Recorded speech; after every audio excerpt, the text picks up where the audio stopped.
Good afternoon. Today is July 18th, 2024. My name is Atima George. I'm a Green Fellow with the Library of Congress. And this afternoon, I have the honor and privilege of interviewing Ambassador Harriet Elam Thomas. Welcome, Madam Ambassador. Thank you very much, Atim. What a joy to see you again after many years. Indeed. Madam Ambassador, I'd like to begin by asking you to tell us a little bit about your origin story.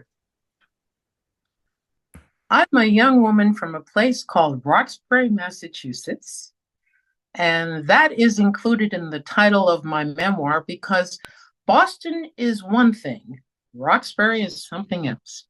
Roxbury was the predominantly Black area of Boston when I grew up. Of course, now it's been gentrified, and our family probably couldn't own the house we grew up in. But in any case, I'm the youngest of five siblings, all of whom are deceased. My brothers were 18, 19, and 20 years older, and my sister almost 17 years older than I. I was a surprise for the family and kept my parents young. I grew up with three fathers and another sort of quasi mother, and brothers and sisters rode on the carriage. This is my baby sister, because even in those days, any male or female pushing a carriage at that age, they would get a second look. My parents were from the South, part of the Great Migration. My mother was from Aiken, South Carolina, a domestic, and with whom I worked for 2 or if not 3 years, cleaning people's houses in the suburbs of Boston. My father was an automobile mechanic from Chase City, Virginia. Awesome. And would you please tell us what were some of the early influences in your life that encouraged you to consider international affairs as a career? Believe it or not, I was shy, I was overweight, and I really was a social misfit until my brothers, who insisted that I go into the college courses, they wanted to put me in the commercial courses, of course, not only because I was Black, but I was female. I I went to Simmons College on a full scholarship initially. And in my junior year, I applied for the experiment in international living based in Putney, Vermont, which is now called World Learning or something like that. I spent my junior year summer abroad with a French family in Lyon, which accepted me at 19 in a way that I was never accepted in Boston. They didn't seem to care what color I was. I was one of 10 students and the only one who looked like me, who lived with French families and traveled throughout that part of Lyon, a suburb, Bron, and learned the history of European cultures and found out that we as Americans couldn't hold a candle to their knowledge of international affairs. They were 18 or 19 in lycées, students. They knew about global issues. They had lived through, they'd seen the remnants of World War II each and every day they went to school. We hadn't seen that, we didn't see that until September 11th. I was also impressed when they would take me places and someone would say, La Noire comme elle est belle. Nobody ever said that as a person of color, I was pretty growing up in Boston. I know what I looked like. I said I was 18 or 19. There's no makeup, skinny as and awkward as I could be, but they saw something in me that made me value myself as a human being. That had never happened in Boston or Roxbury, Massachusetts.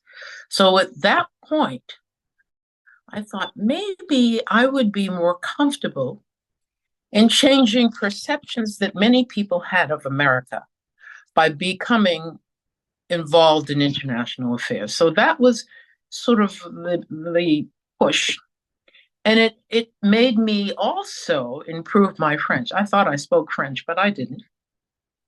But the French mother and her daughter were so patient with me that I can tell you it was a joy 20 years later to bring them to Istanbul.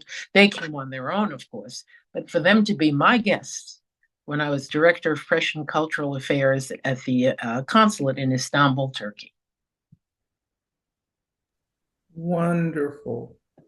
Do tell us more about your entry into the Foreign Service and your work as a U.S. diplomat. Like many women, one of the first questions they asked is, do you know how to type? So one of the chapters in my memoir is entitled precisely that.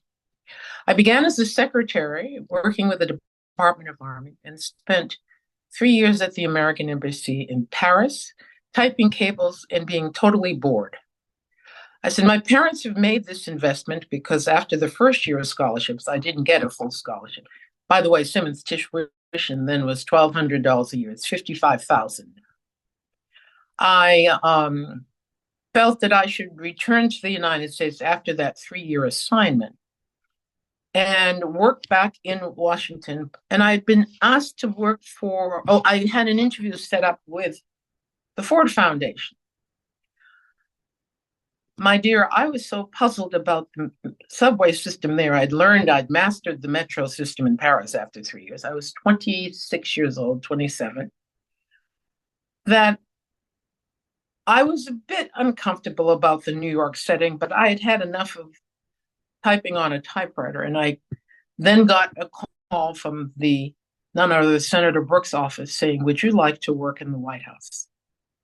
Now, I'm a secretary in the department, but they could take me away for 2 or 3 years. I ended up working in the Nixon White House for 2.5 years as the assistant to the president's appointment secretary, Dwight Chapin. Haldeman, Ehrlichman, all of the men that I worked with, Charles Colson, they all went to jail. I left before Watergate. My mother was able to meet, yes, it was Richard Nixon, a president of the United States, and my 2 brothers before I left the White House. And then I went back to the Department of State in the Bureau of Educational and Cultural Affairs as a program officer in the Office of Youth, Students, and Special Programs. Tell us about the nature of your work in that department. Actually, that was actually fascinating as well. The idea was to increase the number of exchange programs between young political leaders in the United States and abroad, and to help finance exchange students with Latin America and Africa, which were not heavily financed at that time. This is 1971, 72. And I must say, my boss then was a man named Richard Arndt. His name may ring a bell. He's done studies on cultural programming. He's probably in his late 90s. But he was an icon in terms of the role of culture and diplomacy. And he said to me, you should be a cultural attaché. So I went and prepared for the Foreign Service oral exam. In those days, I was a Foreign Service reserve officer because all USIA officers were reserve officers. But in order to become a full-fledged career diplomat, I had to take the orals. Ed Perkins, Terence Totman, Robert Dumas grilled me almost on a weekly basis on foreign affairs, to the point that it was really merciless, because they wanted me to get through that oral process. I got through the oral exam thanks to their prepping. I was promoted in the interim to an FSO 5 or 4, but I received word that I had been tested at the lower level, and that I could not come into the Foreign Service unless I accepted that lower level appointment. Now, having served on the Board of Examiners when I returned from being ambassador to Senegal, I know there was no such thing.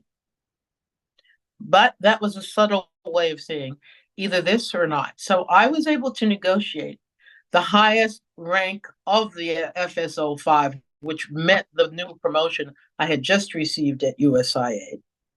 And I was not happy, but I accepted it, and I became a career diplomat. I don't think I put that in my book. I don't recall reading that. No, I want to have the book have so many unfortunate or negative things because I wanted to inspire young women and men of every race to give this career, which has been very, very kind to me in the final analysis, an opportunity for them to see what it's like to represent America abroad. And I was teaching students who were not at Yale, Princeton, or Harvard. And so, do tell us your first overseas assignment. I went to Senegal as the assistant cultural attaché. And I was rushed over to the assignment because they said it was important to be there because they were giving out the graduation, what do you call it, certificates for the English language students. And it was probably the least satisfying of all my assignments back in 1975 to 77. Both parents had died in 74, so I felt I could go back overseas. I'm in a place where Leopold Sédar Senghor had been the president, an icon in the negritude movement, and as someone who liked poetry and the arts, I just revered all of his work and had studied some of this on my own, not in college, but on my own. But I must say that career diplomats were not enthused by the leadership we had overseas in USIA at that time, because many were former journalists whose skill was writing a story quickly, but not being able to get into the context and the depths and the nuances of culture. And for someone who felt the arts and writing and literature were extremely important, this was a little disenchanting to me. I succeeded someone named Frances Cook, who was another icon in West African affairs. She taught Senghor English. Well, I was so nervous that I was going to have to teach the president or help teach the president of a country English.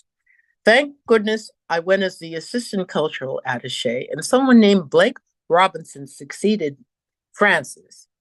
He taught and improved the English language capabilities of this incredible scholar, Leopold Sédar Senghor. In the final analysis, though, I was very happy I went, and I'll tell you later how Francis came back for Senghor's funeral, and it couldn't have been a better way of coming full circle when I was ambassador. Amazing. Tell us some of the things that you did as the assistant cultural attaché. I did, I guess, what at that time, most of us did, the exhibits, book signings, speaker programs, nothing as sophisticated as today. But I do think it had an impact because I looked the way I did, and I know you're very much interested in that. And that helped me throughout my career overseas more than it did in the United States. I think it was to my advantage to be a woman of color in every one of my assignments. You had something called high visibility. You had better not make a mistake or walk in a room unprepared. So you developed a relationship with your staff. We all developed very special relationship with our then foreign national employees because they're the lifeblood of our work. Whether it was an English teaching seminar, helping journalists understand the role of double, triple, and quadruple checking sources, election reporting. What a joy to come back 28 years later as the US ambassador and see how well these journalists had improved their skills. That was a very special gift for me. The sending of the journalists to the United States who were not very pro-America. And I knew it was not our duty to change their view. I just wanted them to see what it was like, how journalism really worked in the United States, and how we still had freedom of speech and freedom of the press, and we could speak our minds without being thrown in jail. This is again 1975 to 77 in Senegal, and then Cote d'Ivoire 77 to 79. In the interim of 3 months TDY in Bamako, Mali. The term TDY, would you explain that, please, Madam Ambassador? Temporary duty assignment. I was to go to first to Guinea, and the security officer, who has since passed away, Bill Clark, said to me, "You see that radio, little transistor? You like that? I think you better take that with you to Guinea. You like so and so." When he got through painting this rather dire picture of Guinea, I realized this was not, I wasn't going to the Rome or London or the Paris of Africa. I was going to a really hardship post. And to this day, I thank Henry Kissinger for making his first trip to Africa. Because he came, I didn't have to go to Guinea. It was a Secretary of State visit to Senegal and to Nigeria.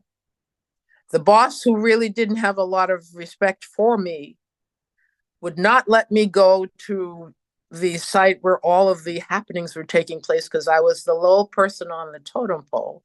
I did the wireless file, and one day no one was there to take it out to the site where Kissinger was.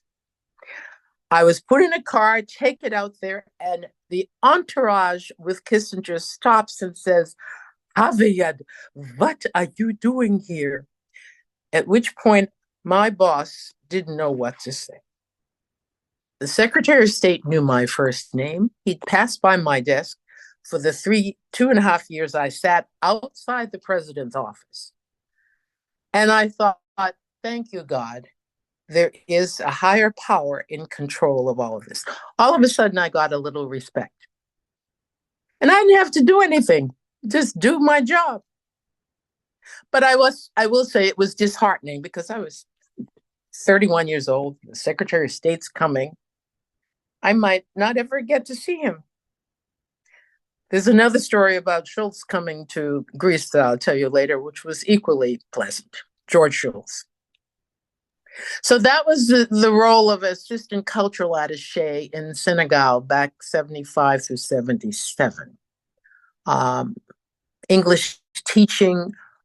It is important for me to say I was frustrated each time I went to a university or the Ministry of Education to encourage an American Studies program at the University of Dakar. And I had to always meet with the French conseiller technique, never with just the minister himself or himself, because the French still were so closely ingrained to the culture that in every ministry you had an advisor who was French. Again, this country had been independent a good 15 years by the time I got there. But that was the name of the game. What a joy to go back to see an American Studies program 28 years later and sit in a room with people studying law at a conference. And I closed the conference and told them about my experience 28 years earlier as a junior diplomat. So there really is a higher power in control. So Senegal, and then on to Cote d'Ivoire, Oui. and then from Cote d'Ivoire, you went to Mali. Yes, that's correct. Mm-hmm. Please feel free to comment on some of the highlights of those assignments, what they mean to you and your practice. I mentioned that I grew up in Roxbury. It's a city that still is maybe the city of Boston and the state of Massachusetts is maybe 6% Black population. Probably maybe 6 to 8% now. We had the first Black senator. My brother was very much involved in Ed Brooks' senatorial campaign and worked for him on Capitol Hill. I came back to Simmons in 77 and said, I was very proud of the fact that I had a brother who became the 4th Black judge in Boston. Simmons thought it educated me, and I was very pleased to have gone to an all-woman school. But I'd never been in a country where the entire Supreme Court was Black. All of the ministers, all of the leadership in the country. I'm speaking in 1977 now. Gwen Ifill went to Simmons, so things have changed. However, it gave me a sense of self that I never imagined growing up in Boston and Roxbury. Being on the, quote, mother continent, seeing individuals being able to, in my view back then, govern themselves. Later, I said to President Ward, you don't want these Europeans to think you can't run this country. Only I, as a woman of color, could say that to a head of state who is 20 years older than I. But I have to say that it gave me a sense of self and allowed me to share that experience with many students of every race, color, and creed. I taught for 8 years at UCF, and when I went back to various lectures at Simmons College, I will be forever grateful for that time in Senegal, Mali, and Cote d'Ivoire in the 70s. And you pivoted from West Africa, if memory serves me correctly. Talk to Correct. us about that decision. When I came back to the United States from the Fletcher School of Law and Diplomacy, and I only got into Fletcher because one of my ambassadors, who did not look like me, had to call personnel and say, it seems you haven't responded to Harriet Elam's request for a fellowship. Somehow an application got lost. And then I did get a Jefferson Fellowship to go to the Fletcher School for a master's in public diplomacy.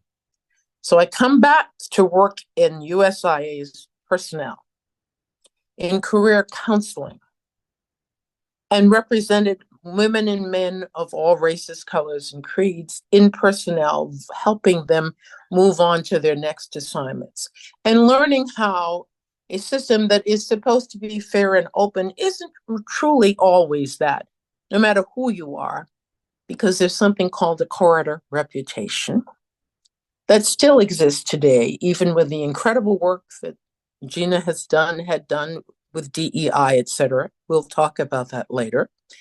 And remind me to mention to you what Ambassador Pickering has said to us many times about changing a system, because in one of your queries, you say, what do I think about the future? He gave us all a reality check several years ago, and it will stick with me forever.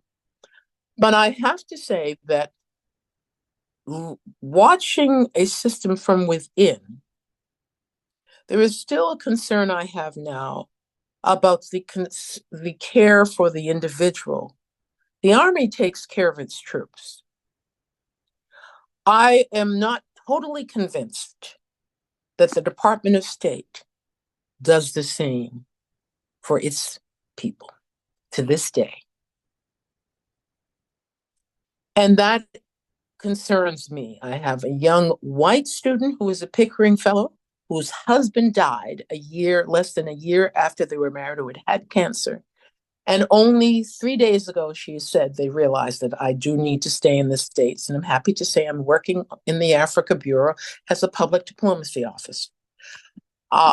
When I was in personnel, I saw cases where children, a twin had cancer, and the US government had to stick to rules and wouldn't send a father and mother home on our dime because they were 4 weeks under the 3-month time they had been in Greece. And the little girl passed away, 9 years old. He came back on his own funds. But you see, you've got to have a system that really cares about the development of the entire person. You can't expect us to work and represent well if there is uncertainty at home.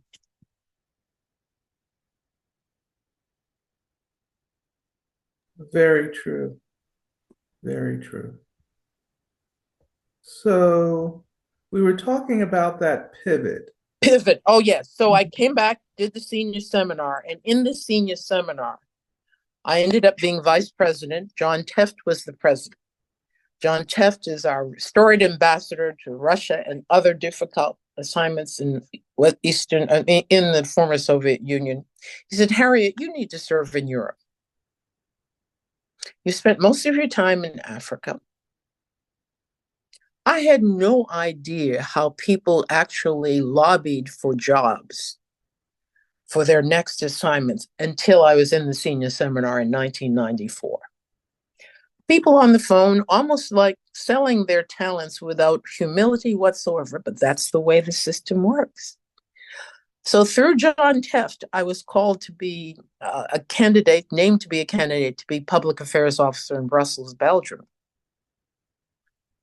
Now that's after I did Greece and Turkey. How did I miss that? Oh, when I was in personnel. So let me, if I may, go back to after I left Greece and Turkey and Fletcher. I came to Washington to be the career counselor. I was told that they wanted to send me to Greece. It would be the first time that they would be considering a woman of color to go to Greece. And oh no, the ambassador that I worked for in the Ivory Coast wanted me to go to Greece. And I walked into the law college where he was vice president, and I said to myself, these are hieroglyphics, all these posters. I'll never learn Greek. Oh, Harriet, your French is fluent. I'm sure you could learn Greek. I said, thank you, Mr. Ambassador. I don't think I can learn that language. But I realized that here's somebody who had faith in me and actually was on the phone to make sure I got in the Bloomin' Senior Seminar to begin with. I owed it, the good college try. So I drove back to my Southwest department and said, okay, I'll put my name on the bid list. To make a very long story short, I bid on the assignment. One other man who was of Greek descent also bid on the assignment. Personnel had just lifted the requirement that you could not be of that origin to serve in a country for fear you'd become a double agent. So this Mr. Peterson Otis, I can say his name, he's since passed away, was told he was going to Greece, and I was devastated because I had started studying Greek at a Greek church on my own up on 16th Street. So they send me to the director of management at USIA, the counselor, and they interview me and tell me they'd like to consider Cameroon the Switzerland of Africa, or the Paris. I said, I don't know where I got it. I said, I've been to Switzerland, and I don't think the Cameroon is that. I'm really not. Even then I said, don't think I want to go back to the mother continent right yet. So they put a note on the personnel paper, find something good for Miss Elam. She's good. As fate would have it, 6 months after Peterson Otis is in Greece, he's not happy. I receive a phone call, and the personnel in USI says, you're going to Greece. I said, please don't tease me. No, we've just paneled you. You're going to Greece. You're going to Greek language training. So again, there is a higher power in charge. I go to Greek language training, and the Greek teacher puts his hand on my shoulder in the most patronizing manner and says, we want you to do well. That was all you needed to tell this Black woman at 42 years. You want me to do well. That was all I needed, the impetus to prove to them that I was going to do well. Didn't hurt that I met Melina McCory at a press conference, and I had learned enough Greek to interact with her briefly. The woman had 300 people in the room, and she gave me her undivided attention. That taught me what I've been teaching since then. Never shake someone's hand and let your eyes pan the room to see if there's anybody else more important. Give that individual your full attention, no matter if it's 3 seconds, 3 minutes, because you will make an impact. And she did. I passed the Greek exam. I go to Greece. And I did something very wrong. My profile was too high. I was interviewed too much. I gave speeches about African Americans in science and technology in Greek. Yes, I read the speeches.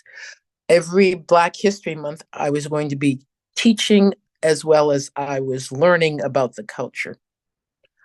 I overstepped my boss. So after learning Greek 5, 6 years, I did not get promoted in the diplomatic service. I was ready to leave. I had learned a hard language. I had excelled. And yet I was not promoted.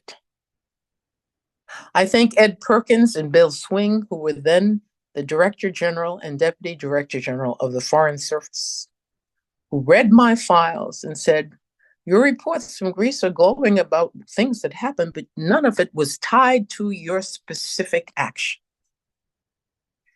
They advised me legally to be able to rewrite that statement, which is now called the suicide portion. I mean, this can be in public record. This is no secret. And I did that. And so after I learned Turkish, I started getting promoted, and the rest is history. But I would have left if I hadn't had the spiritual and family support. I actually said to a chap who's no longer with us, I'm not going to Oldfield Dukes. I'm not going to that European area anymore. I'm the only person of color. I speak to everybody going up and down the corridor. I don't want to sing any more Polish Christmas carols every Christmas. The only person of color in the European Bureau in USIA. He said, you go back to work. Don't let anyone else define who you are. And that's been my mantra for my students, especially young women. Don't let anyone else define who you are. So if we can go back to the suicide block, because I'm sure people will be curious about that term. You're referring to the Employee Evaluation Report, or EER, where the Correct. employee herself speaks to the panel. Correct. What had been in that box before? And then what after the mentoring did you say? Let's see, how can I handle this? I'll be very candid with you. I think most Foreign Service officers are told not to put a thing in there anymore. It's blank. I have read mock panels. I've done what we've now learned, reviewed before they even get to the panel. Old folks like us, of younger officers, mid-level officers. I mean, and I've gotten on the phone and I've talked to Ruth Davis. I said, there's something wrong with our system. I've looked for all these mistakes that I know I made and the subtle damning with faint praise things. None of that's in there. It's nothing but substance. What means that we've got to have outside professionals, more private individuals sitting on those panels than we have had in the past. Thank goodness that has changed. And you've asked me later on if things changed. That has changed. And there are two people, a Stanford and another PhD, that, thanks to my involvement in ICAP and other things, have been on those panels. But that suicide part is empty now. And I don't much blame people for not putting anything in there. They must be advised not to do so. Interesting. Very. Now, let's see. Excuse me. Oh, You okay. studied and mastered Greek, then you studied and mastered Turkish, and you were assigned to our consulate general in Istanbul. Correct. As the public affairs officer? Yes, the branch public affairs officer. So ordinarily that would be second shrift. But Istanbul is to Ankara what New York is to Washington, D.C. Istanbul is the lifeblood of that country. Ankara was a created capital. It's like Brasilia. So all of the business, the press, and banking is done in Istanbul, Turkey. And so the ambassador would come once a week and stay once a month and stay a week in Istanbul. It was a lot of work. So it was just like being in Ankara. I didn't control the entire budget. That's the only difference. But it was a wonderful assignment. The Turks, I think, felt that they had someone in their corner when they saw me. At that point, from 90 through 94, the Turks did want to have membership in the European Union. They don't now. And they felt that they had an ally in my being able to represent their case to academia, to the business world. And so that's what because America wanted them to be members of the European Union. And it would have been the only Muslim member in the EU at that time. Remember, 1990 through 94. So it was a challenge, but it was a challenge that I took on with gusto because they respected me. They respected me because I spoke Turkish and I learned enough about their culture to let them know that I was sincere in my interest. Now, I will be honest with you. Turkish music did not ring my chime when we were at FSI learning about it. And it grew on me, But I also brought many famous American artists there, whether it was Chick Corea, whether it was Dance Theater of Harlem, or whether it was Joan Myers Brown, Buddy Guy, bluegrass music, you name it. You Wynton Marsalis, you get in to know the people if you develop that relationship with the artists, the writers, the academics. Not the politicians necessarily, but I'll tell you what my view is about that later, because I think we in the cultural section had our fingers on the pulse of many people in the countries, because they felt they could open up to us. We were not going to go back and write a reporting cable on everything they told us. Now we were going to do an analysis of the educational systems and what kinds of things they were teaching and how open they were to ideas of democracy, but we were not, they felt very comfortable about expressing their concerns about their own country and about America's democracy. Wonderful. So what happened after your assignment to Istanbul? That's in 1994. Oh, then I went to the senior seminar, and then I went to Brussels, Belgium as the public affairs counselor, working for Ambassador Alan J. Blinken, who just happens to be Antony Blinken's uncle. His brother was ambassador to Hungary, and the third brother wanted to be ambassador somewhere else. At that point, Jesse Helms and everybody up on Capitol, they said, no, two of them are enough. They were well-to-do Ukrainian origin Jewish big-time Democrats who had given much money to the Democratic Party. Two had garnered ambassadorships. And the third, they really said, wink and blink and nod, that's a bit much. I could see members, even in their party would say, they would look askance at three brothers being ambassador at the same time. So two of the brothers have passed away. One is Tony Blinken's father. This man taught me how to be engaged with the public. Yes, he was a politician, but Alan Blinken ate lunch in the cafeteria. He talked to the families of people who would passing through Brussels.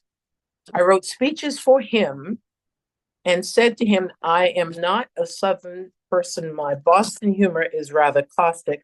So I'm Mr. Ambassador, I don't think I need to begin every speech with a joke. He understood that. I always did my level best. He appreciated it. He would get to an event and he'd take the cards and throw them up. And I'm saying, all this work. He had internalized the key points that I had given him and was able to deliver them with aplomb. I watched him as I watched Ambassador Monteagle Stearns throughout their careers to see what it was that they did that was wrong and what I could do to change my approach. I revered the Todmans and the Perkins of the world because they never seemed to have to raise their voice. And these were men of color, but they had that knowledge, the ability not to wear to have a what you call on your shoulder. Yep. Uh, Chip yes, on their shoulder. and they had every right to have a chip on their shoulders, but they carried themselves with such grace that I said someday I want to be like them. So when Tony Fernandez had me come and do a book talk in a conference room similar to the one I went to in 1977 to listen as Green Beyond the Ears to Terrence Todman, I broke down. I said, I can't believe this has happened. By this time, Ambassador Todman had passed away, and I'd gone with Ruth Davis to his memorial. But it's those kinds of things. If these men could deal with what they did, I guess I could have. I had no choice but to step up to the plate. Now, something strikes me as unusual because you had been a public diplomacy officer for years by then, and yet you're Mhm. crediting this ambassador with really showing and modeling public engagement. Would you care to elaborate at all about that? That's a very wise observation. Many career diplomats find themselves in an ivory tower and they're behind the walls. God bless the man who was killed in in Egypt. Chris Stewart, who went out and was killed because he was doing what we were supposed to do, go out and be with the people. Who was killed in Was it Egypt or Libya? Libya. Yes, maybe Chris Stevens, was it? That's what I'm talking about. Yes, Thank you. thank you. Um, you cannot be effective, I don't think, sitting in that office in the top of an embassy and rarely going out, even before September 11th. But I know that when I was a junior diplomat in Senegal, and Ambassador Rudolph Agri of Ghanaian descent, going to see the ambassador was getting through the Praetorian Guard, even for an embassy employee. You know the image of a librarian with the hair pulled back and the horn rimmed glasses. You're almost shaking your boots, and that's what it was back in the day. So you picked up on something very wise, perhaps because he was a political appointee. He understood the importance of engaging outside. He ended up being on a number of boards when he left Brussels. Um, and Secretary Albright was appointed Secretary of State while we were in Brussels. The top 5 women in the embassy in Belgium at that time, top 5 posts: the deputy chief of mission, the head of press, public affairs counselor, the deputy defense department, DAO was it, the head of the chief of station was a woman. 5 of us. When we learned that Albright had been named Secretary of State, we called the ambassador, said, we need to celebrate. I've known Madeline all my life. Come on, ladies. And he had dinner parties for us for no reason. Didn't have to be representational. He nurtured all of these women. And I wasn't married at the time, but we felt we had a role and we belonged and we could offer something. Because he would say, in the private sector, we have a slew of lawyers to tell us how we can do things. So I need to set up a press and cultural center for the newly independent states that had just become part of the new world order after the fall of the Soviet Union. I and the head of the Foreign Agricultural Service did that. So he was ever grateful. We had found money in our budget to set up computers and other things so that new businessmen could come to our embassy in Brussels, do the research on how to do business in the United States in an entire section that was, well, I mean, we had the money to do this, well equipped for the old kinds of computers, no Mac laptops. And he was forever grateful, the Foreign Commercial Service and USIA. So we were his shining stars. And he never forgot that. And I got promoted in Brussels as well. Then he helped, his deputy chief of mission became ambassador to Djibouti, and I eventually became ambassador to Senegal. And he came to our swearings in, I guess one would say. But you're right. They did teach us something about engaging outside of that ivory tower. And I was forever grateful. The time that we're talking about now brings us to reinventing government and Mm-hmm. the integration of the US Information Agency into the State Department. And having been a USIA officer who witnessed that, I'd be interested in your views. I not only witnessed it, my last 2 years as counselor of USIA and then acting deputy director let me know that I was at the helm of 60, something like 6,600 people who were not happy with what was going to transpire.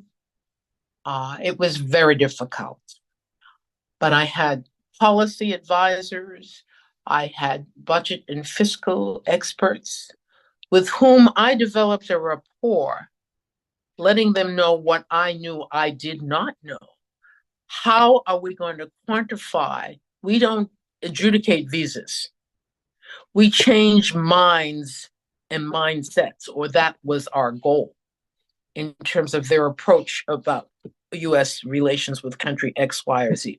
How can I, when I'm called up on the Hill and when I've got to demonstrate why we should still remain an independent agency, how can I do this? Well, it was too late because by this time Joe Duffy had not done that legwork.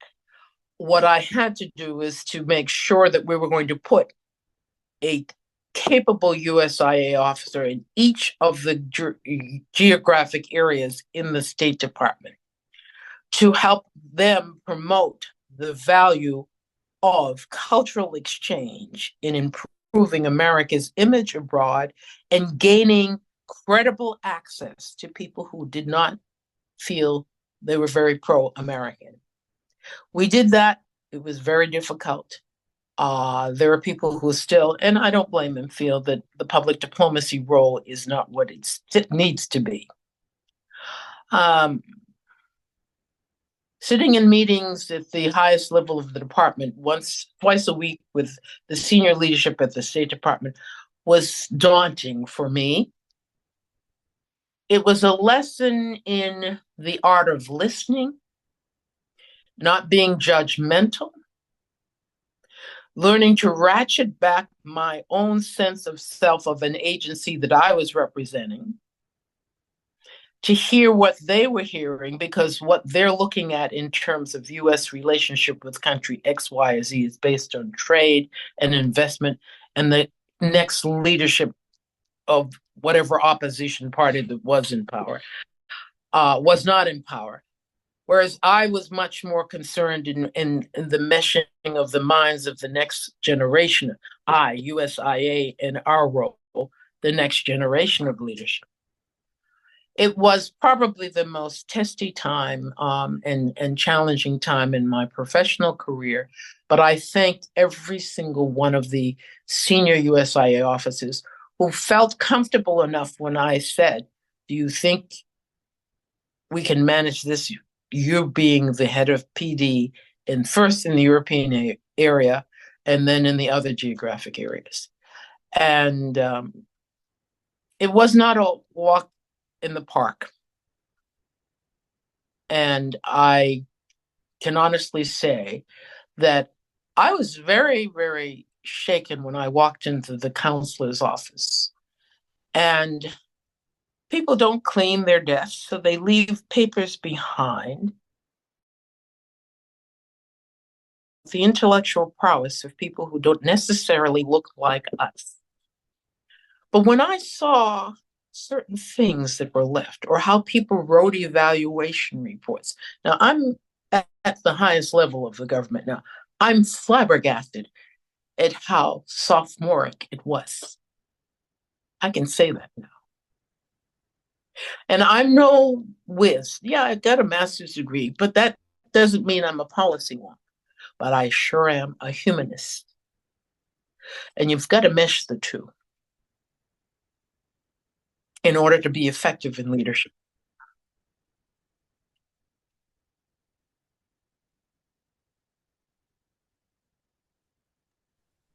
How did that assignment as counselor come about?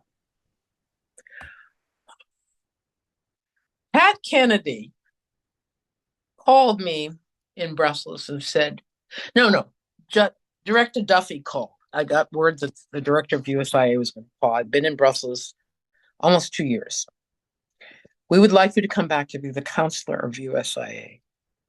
And I thought, that's the job that they just told me. Those are the people told me I couldn't go to Greece and I couldn't do this thing. They want me to be the counselor of USIA. Well, it may have been because I was able to prove my mettle in a European assignment with a political ambassador who obviously was happy with my work. His DCM, who was a career diplomat, knew how to write well, and we are still friends. She's a half an inch older than I am, laying Skirmahorn. And I think that it came about because of the Pat Kennedy says, you're great overseas. They need to know your talent needs to be back in the United States. And they need you to be counsel of USIA. I said, I was flabbergasted. He reinforced Joe Duffy's question to me. And of course, you don't say, no, I'm not going to come back and be the highest, what is it, the highest career position in an agency. But of course, you're always asked to do things when things are going to change. I'll never forget Ken Gibson becomes mayor of Newark. The city's going up in flames. The first black mayor is somebody's going to clean up the mess. So you're going to put a black woman counselor in USIA to do the transition from USIA to become part of the State Department. What else is new? But it's called You Step Up to the Plate. No, I wasn't making lemonade out of lemons. I was being called to do something to perhaps improve the image of America on a wider scale because we would be within the Department of State. We would be there at the takeoff, not at the landing. You've heard that phrase from Ed Gullion at the Fletcher School. That is, don't tell us about you want us to improve America's image after you've already messed it up. So I thought it is worth my giving this serious consideration. And I said yes. What a challenge that was. But again, I am forever grateful for the men and women who worked with me to see it through. And when Albright came to USIA for the day we did I handed her the keys. I got married 3 days later. I said, Madam Secretary, I can't believe I let the Washington Post do this interview with me about my life. I'm 58 years old and I'm going to get married and I'm handing over this agency. She said, you did the right thing. You let them know you were human. She said, when Joe Albright divorced me, I bled all over Washington. This is the Secretary of State telling another woman this. 5 minutes later, we're going to be in front of 800 people doing the ceremony. She said, don't even worry about that interview. It showed them you were human. Now, how many women would do that? How many men, would do that? It touched me to the core. And I was able to garner my strength. And here I'm, this thing was going to be on the TV and all this. Can't mess up Harriet. And we got through it and got through it well. 3 women, because Evelyn Lieberman was going to be the first new public affairs deputy undersecretary of state for public affairs or something of that sort. So it was well done. And again, the staff was incredible. Nothing happens by yourself, a team. If you don't develop respect with all of those around you, hang it up. Even if you don't agree with them, you have to figure out a way to navigate a territory that is often circuitous and very, very difficult. Because nobody's looking like you. You're looking at predominantly white males, each of whom has a sense of self and privilege. It's not their fault. That's part and parcel of our acculturation. Accept it. Forget that chip on your shoulder. Just do your work. But don't go in there half prepared. If you don't know something, you need to tell your colleagues, listen, I can't handle this. What's the background on this? So that's what I knew I had to do. Thank you for clarifying that. Did you want to touch on the issue you raised earlier, some counsel from Tom Pickering? Yes. Tom Pickering gave a speech to what is called the Ambassador Circle several years ago. And he said, as much as we make our concerted efforts to change the culture within the department, the senior leadership is always going to be of whatever political party in office. And the first 2 years, you're going to be working diligently to get your assistant secretaries all confirmed in each geographical and functional bureau. And then the next level and the next level down, the plum book appointments. So the first 2 years, you're doing that. And then the next 2 years, you're working on the campaign. Sadly, but that's what happens. So you will have the careerists who went to Yale, Princeton, and Harvard, still deeply embedded in the institution. But as Tibor Naj likes to say to me, I'm not a Yale, Princeton, or Harvard guy. I said, no, you sure aren't. The Pickering fellowships and others were established to really open the doors to individuals from Middle America, from non-Ivy League schools, minorities and women, to become career diplomats. And when Pickering said that to us, he said he couldn't make a promise that none of these political appointees could keep, because it's just not going to be feasible. Blinken was the first Secretary of State who I've ever known to sit through the 2.5-hour Thursday luncheon group 50th anniversary. All the others came, gave their speeches, and left. He sat. He's sitting next to Ruth Davis. How's he going to get up? He listened intently. Whoever did his homework talked about my challenges getting through the Foreign Service exam, with how I said that Perkins and Todman were merciless in questioning me.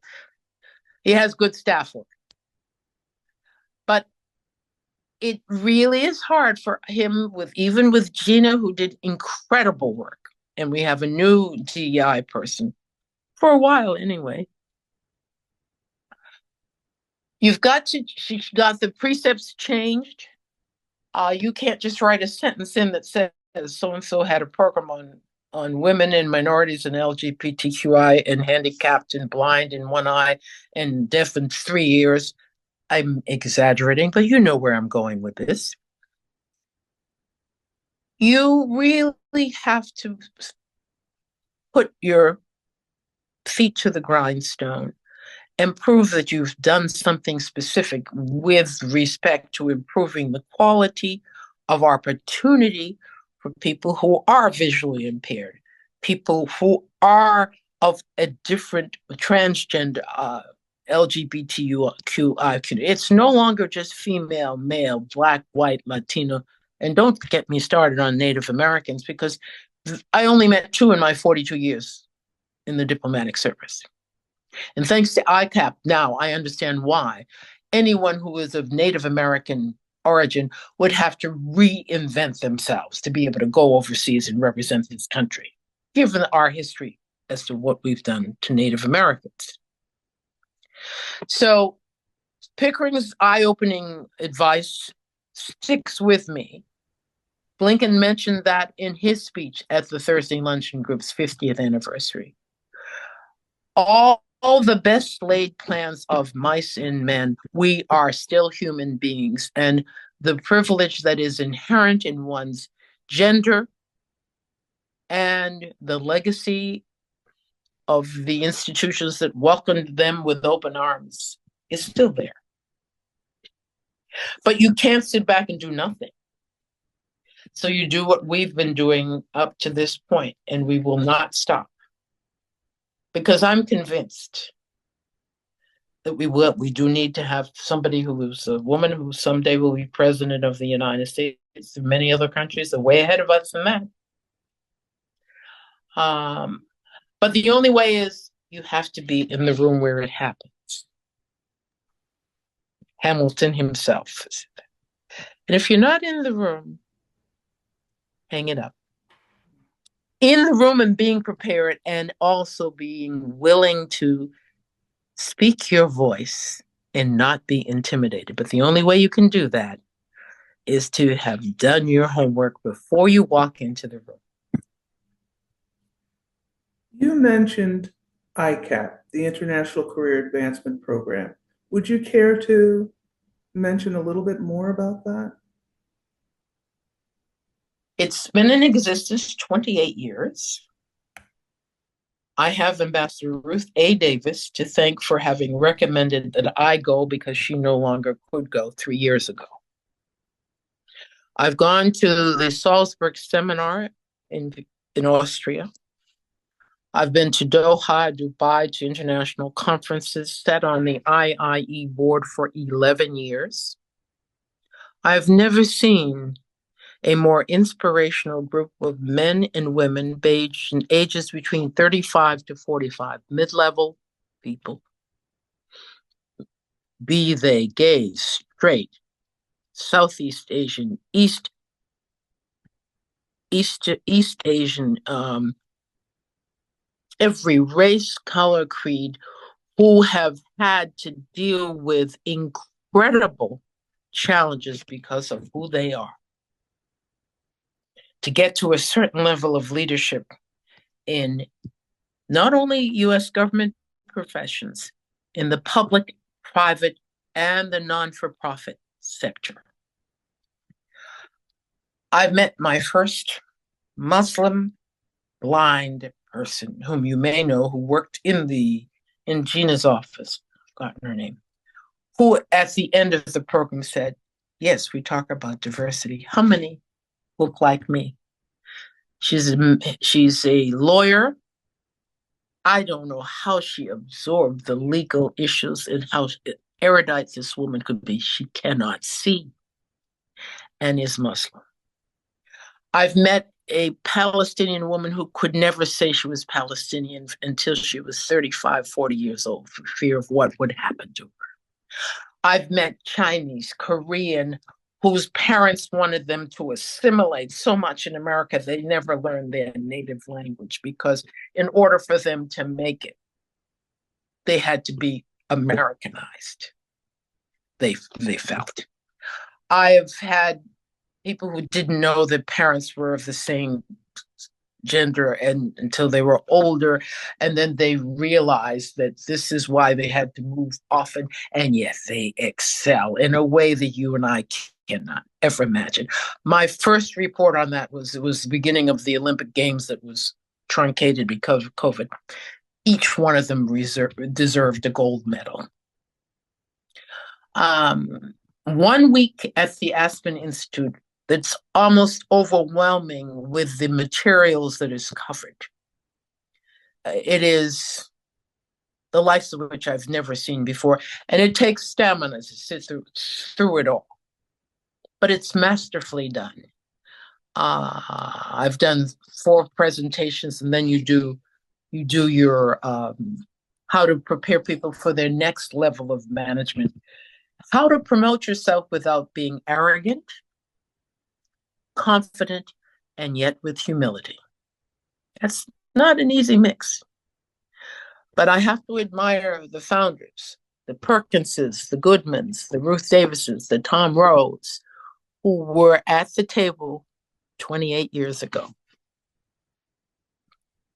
It was a very uplifting experience, and I look forward to this year, which may be my last, because my husband, as I said, he'll be 91.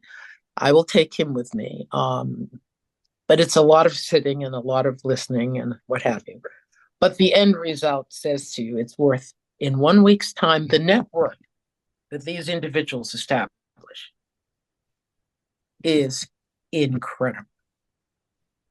Leadership in, as I said, whether it's the development banks and the import banks, or it's the Southern Poverty Law Center director, a woman of Asian American descent. Someone who was told in the embassy in Beijing, the only reason why you're going, the ambassador's going to this village is because of you, and she's in tears. And I go to her and say, the only reason why he's jealous, because you are the one who has got the ability to communicate in the language of that village, so our ambassador can go there. If we as people of color think we've got a challenge, you add the challenges of disability to that, the challenges of transgender. I had a student who had a James Earl voice come to me with blonde hair, blue lipstick, and said, "You think I can join the Foreign Service?"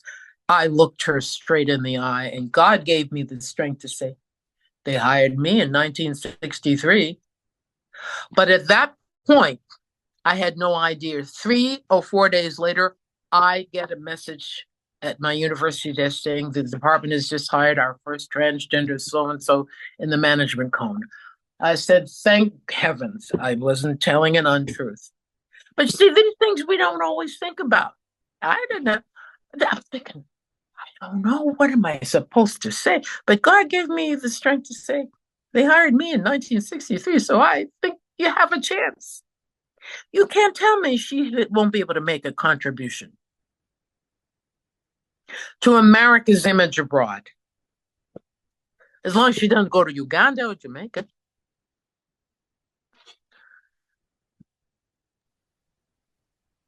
This has been fascinating. But before I let you go, Yeah. I'd like to give you an opportunity to speak to the future. We're going to have people watching this recording, and I'd like Mm-hmm. to share any insights that you may have about service in international affairs or the importance of public diplomacy, whatever's on your heart to share. When we think of open skies agreements, these are things that I noted. Fair competition with respect to satellite access for internet activity. The importance of listening and the power of the word, spoken and unspoken. The importance of cultural sensitivity that goes beyond the surface. All of us can learn a few of the words of every language to be able to get through the amenities. But for you to be invited to the homes of individuals, you're going to need to know a lot more than the language. You're going to need to know a bit about the history of that country and what makes them feel. I mean, between the Greeks and the Turks, I've never really felt I could really touch the core, because that's a deep-seated divide. But I would say to them, for instance, being a woman of color, if I didn't have faith in change, I would not have been the cultural attaché in Greece and now your public affairs counselor in Turkey. If I kept those residual feelings of insecurity and of hatred of somebody else because of who or what they were, the American government would not be sending me abroad to represent them. So that there is no reason for you and the Greeks and Turks to have a love match, but just know that you have to keep an open mind. To be a woman of color and host the steel band, which were children of Caribbean parents, at the 4th of July concert at my residence in 2001, And then to have the director be invited back twice to do workshops because the communication across cultures came through something called a drum that had a soft and soothing sound, but had a direct connection with the mother continent. To be able to touch the hearts and minds of people in a sincere fashion, that when I left Greece 40 years ago and I see a film about Celine Dion suffering with what is called stiff spine, stiff something syndrome, and an artist I know in Greece who is now 80 years old suffering with something like that. You write and tell her, I'm thinking of you and your determination to continue to paint. To have a Turkish professor who was head of a university give me his car and driver when I went back in 2007, because I don't want you to have to navigate this terrain alone. It says that I must have made an impact. Yes, I worked hard at it. And yes, it takes an extra step to keep those relationships going. But I think I did something very positive about America. And that is, I let them know we cared about the individual. We cared about his or her story. And it looks like my battery is going to tell me I need to end this story. So with that, I say that make sure that whatever we do is tuned into the frequency of grace. Thank you. Thank you so much, Madam Ambassador. This has been wonderful.